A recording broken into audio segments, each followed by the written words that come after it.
There we go.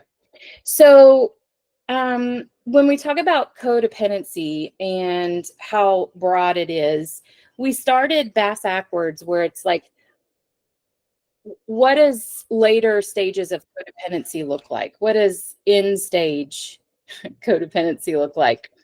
And it sounds really bad. And not minimizing, but also, if you guys know me, not making light of it. I am not a labeler. I don't like labeling. And it's also a part of the process where if I don't know what I'm fighting, how do I know what I need around it? The treatment for stage 1 cancer is very different for the treatment for stage 3 cancer. So it's not about the label. It is about, if there's anything that I talk about that you identify with and you are able to start connecting the dots, great, because the hope is that it's validating your story and it's giving you some context. If you don't identify with what I'm saying, that's a good thing. You don't have to. That's not the goal. And if it is part of your backstory, it's helping to color in some of the unknowns. So when we hear late stage codependency, what the books and the research talk about when they say that is it's that part of codependency where consequences start to happen. And I think it was week 2 of our codependency series. Oh, hell, I don't know which week it was, but in one of them, I explained the similarities between numbing and medicating, and if you use the word addiction, like our culture does, addiction and codependency. Addiction is this huge umbrella, and numbing and medicating fits underneath it.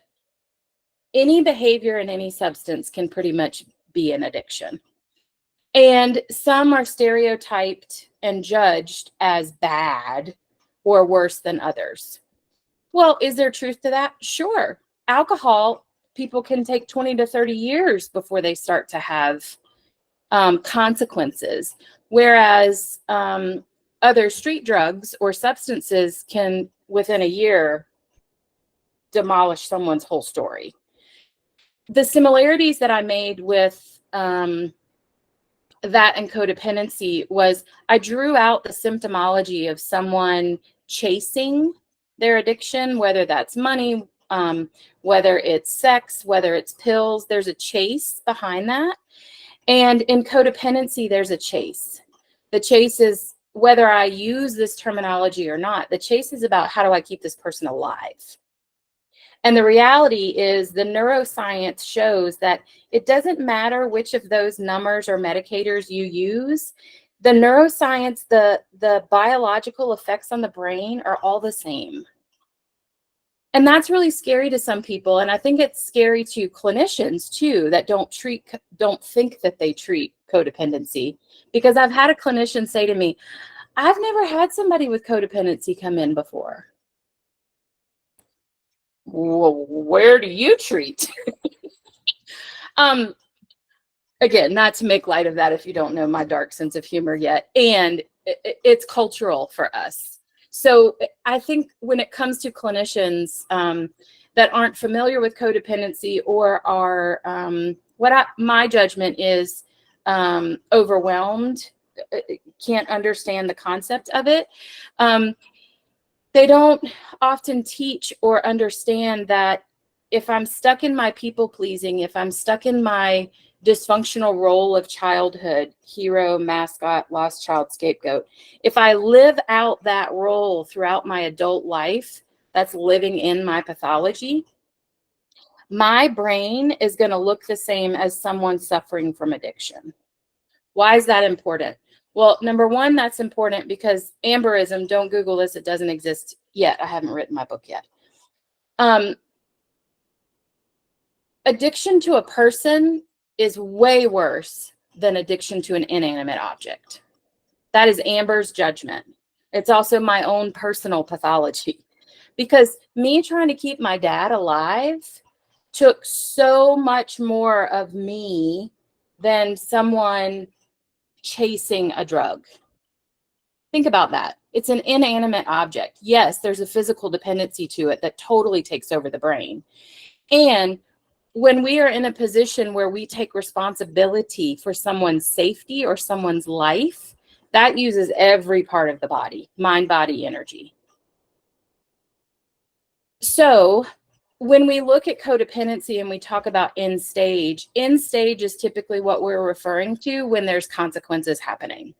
It doesn't mean that my partner, if I'm identified as the codependent, my partner may be in a relapse. But what it also means is I'm now suffering from my own codependency, regardless of where my partner is. My disease process has caused me to be so externally focused that I'm not able to take care of myself. I'm suffering physical manifestations, emotional manifestations of the inability to take care of my own needs. And end-stage codependency looks like I'm having consequences. For many of us, that looks like autoimmune disorders. That looks like gut health issues, IBS, Crohn's disease. For many of us, it looks like emotional or mental challenges like panic disorder, high functioning anxiety. Those of us that are known as people pleasers, overachievers, perfectionists that really get rewarded by the world for not needing anything and being so good at what we do. Yeah, hi. That has consequences, major ones. One of the biggest consequences of that is relationship. Because in order for me to function in that level of codependency, I'm super responsible. I'm really independent. And allowing others to take care of me is so vulnerable because if I'm not on it and hyper vigilant, something's going to get past me. And my nervous system tells me that that's dangerous. Because as part of my backstory, there was danger that happened when I wasn't always on it. I got in trouble. I got punished. Something bad happened. And so I assumed it wasn't because I wasn't doing something. When we look at interdependence, or we look at people have said to me, so what's healthy codependency? That's like saying, what's a healthy alcoholic look like? I'm not really sure those exist. And I'm also absolutely not the one to sit here and judge anybody for whatever their substance or behavior is, as I sit here also 17 years in recovery. We're humans, and numbing and medicating has a purpose. Its purpose is to stop the pain, period. Now, there is judgment, and it's okay if this is your judgment. It's okay if you don't agree with what I'm saying. It is so okay. There is judgment that maybe people just do it because they want to do it, or they're bored, or they're this, or they're that. And the reality is, as humans, so many of us are trauma survivors and don't even know it. And our trauma stories date back all the way to childhood, where mom was very overbearing and told us what we like and told us what we didn't like. Or mom was never around, and I could count on one hand how many times she told me she loved me or gave me a hug. Those two polar opposites have the same outcome. Let me say that again. Those two polar opposites have the same outcome. It's called emotional unavailability. And so what we have to do as a kid is we have to learn how to take care of ourselves. We have to learn how to adapt or assimilate into our environment where there's the least amount of consequences. So a healthy codependency, it's not that it's an oxymoron, it's that it's a setup. Because as long as I'm externally focused, I can't be internally focused. Externally focused tells me that the solutions to my problems are outside my body. Things that help me feel better or make the pain go away, whether that's trauma, or physical pain. Remember all those manifestations I just mentioned a minute ago? Chronic pain, diabetes, obesity, autoimmune disorders, all those things are the physical manifestations. The nervous system doesn't know the difference in physical pain and emotional pain. Pain is pain. And as humans, we're not built, literally, we're not built to survive chronic pain on a daily basis, especially if trauma is a part of your backstory and of your childhood, whether that's someone being overly controlling, overbearing, abusive, or it's the opposite end. And maybe you're even considering whether or not they were even around or there. Maybe it was neglectful, not abusive. So the opposite ends of that spectrum that both sound terrible create the same outcome, emotional unavailability, which is I do to me what was done to me. So when I had a need, mom and dad weren't there, or if they were there, it was a response like, stop crying or I'll give you something to cry about. Or it was here, have a piece of candy. It's a distraction. It's an avoidance. It's not a nurturing. So today, as an adult, guess what we do? We find an avoidance. We find something outside of my body for me to feel better. So interdependence, or it really could be the same thing as recovery for codependency. Looks like I can be in my recovery and parallel with my partner in recovery. We still share something together, and there's more of me as an individual than there is of us. Because as soon as there's more of us than there is of me, I've crossed over into the codependency. And that's not one-sided, which is usually another question a lot of people have. It's not one-sided. Codependency is two, co. And just because I'm addicted to saving my dad didn't mean that he was addicted to me. He was addicted to the alcohol and the money and the sex. But I was addicted to saving him, right? So when it comes to a really important question is, so how do you tell the difference in codependency and being a mama? Because there's a lot of different parenting styles that are out today. And there's a lot of judgment around old parenting styles when it comes to cry it out or gentle parenting. Another sounds like opposites, right? Well, a lot of our research from today has to do with how do we build up a person rather than break down a person. And I've talked about this before where, oh, never mind, maybe I didn't. That might have been the blog I wrote. Sorry. Anyway, at some point I've talked about shame being a really effective parenting tool. And it sounds like, Amber, you ought to be ashamed of yourself. I can't believe you just did that. Maybe I'm in the Target. Maybe I spilled my plate on the floor at dinner. Like, regardless of where the environment is, that was the reaction. And it's because as a parent, there's an emotional unavailability to know what to do with that. And they just did the best they could. That's not an excuse or a justification. It's just a fact that the goal back then of parenting was to stop something from happening. Today, our goal of parenting is to teach and empower. Not paying attention to my kid to try to get them to stop throwing a temper tantrum, or grabbing my kid, opposite ends again, right? Or grabbing my kid because he's having a temper tantrum. Neither of those things are going to make him stop having a temper tantrum. So when it comes to whatever version of parenting you're in, I do know a lot about parenting, and I'm not here to judge your parenting. And what I am here to judge is how you parent yourself.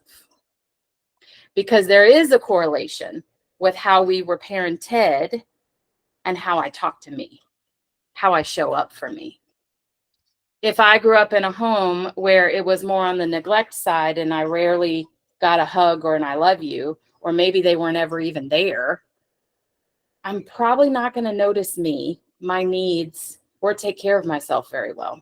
I'm probably not going to connect or ask for what I need from people that care about me because I don't know how. Other end of the continuum, coming from a place of control, is I'm going to start exerting control over other people because I don't know how to control my feeling. And the feeling is scary. So when it comes to parenting and it comes to how do I know that I'm being a healthy mama or I'm emotionally enmeshed? Number one, if there's trauma that's not been healed and there's not awareness of it, the expectation to not be codependent is unrealistic. I don't say that from a place of judgment. I say that from a place of reality. If my Amber's definition of codependency, that it's a relationship language, if that resonates with you, there's no way I can't not do it for my baby, right? In childhood, if the person that was supposed to love and protect me also happens to be one of the people that hurt me, I now have a baby, and how do I know how to do this? I'm going to do the best I can. And for so many moms, having a baby is traumatic. Bringing life into the world is traumatic for the whole couple, because we now have gone from 2 people to 3 people. When it looks like behaviorally as my child grows up, the way that enmeshment looks is I do for my child when my child is capable. There is rigidity in the parenting where I either control what's happening or there's none or limited restrictions.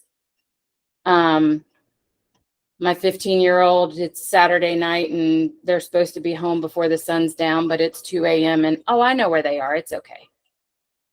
No, the law is just the most outside framework of what parenting is. And it's different when there's a one-time opportunity that happens and it's a pattern. When a child is really parenting themselves and there's not, they're in a pasture instead of a stall, right? The run where a child can only be successful. And as a child gets older and as they are more empowered, what we do for them is less and less and less. And kids become more and more independent. So typically, in my experience, what I see with moms are, as they're reparenting, it absolutely supports their parenting. Meaning, they may not be the same parent today that they were a year ago because they're applying all the healthy things they're doing for themselves to their relationship with their child, which is exactly how it's supposed to be. I don't want to use all this amazing information just on me and not apply it to my kid. And there's still a lot of the relational component that requires a lot of healing. Because what happens in codependency with moms or dads, the codependency is not sexist, by the way. One thing that gets really scary is the use of boundaries creates consequences. And he might not like me, or he might not love me, or he might love his dad more. Or what if he'd rather hang out with his mom? Do I sound like adult Amber when I say that? No, I don't. That's the relational consequence. Because remember, as we suffer trauma, there's a stunting in our brain, and our emotional level is stunted, but our chronological level continues to grow. And that discrepancy is what creates the conflict or the consequences in our world. I feel like I've talked a lot, and there's not a quiz, don't worry. But I really hope that I spoke into some of these concepts and how they show up and how big they are. Like, I only took 20 minutes, and I could just keep going. So it's a really high level. And I know before you guys have shared, but Am, I hear you talking about it this way, but what about this way? So tonight I was really trying to draw that like both ends of the spectrum have the same outcome. And depending on where we are in our self-preservation and in our healing, that also determines what my recovery looks like. If I'm no longer using an external locus of control, the way that might look is my pendulum swings the opposite direction. And now all of a sudden, I'm only caring about me. Oh, well, that's not where I'm trying to be either. It's a balance, and the pendulum swings until we figure out where we're trying to get to.